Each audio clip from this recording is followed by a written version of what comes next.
So YouTube has this feature, I'm sure you guys saw it, but if you just highlight a video, it'll just start playing a sample of it.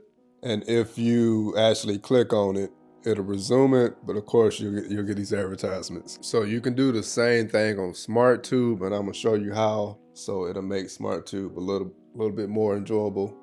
Most people, they either want to turn this off or turn it on, but these steps will show you how to do both.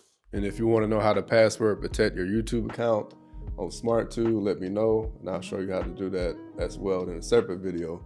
But once we get to SmartTube, just go to settings.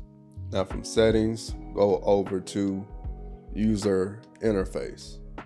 From the user interface, select card preview.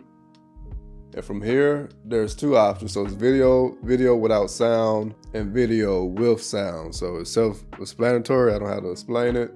So most of us will like it with sound, so you can kind of hear the preview and then you can click on it and continue to watch it.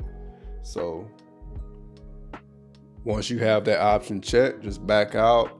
It should take effect right away.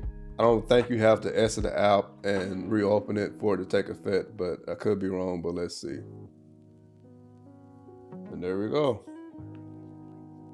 The exact same way they do it on the official YouTube app. So that's all I got for you for this video. If you have any other questions pertaining to SmartTube or anything else I did a video on, just leave me a comment. And if you are interested in informational videos around everyday tech and products, feel free to subscribe to this channel if you haven't already. But for this video, again, that's all I got for you. Much love to each and every one of you. I'm your downloading pirate, and I'm out.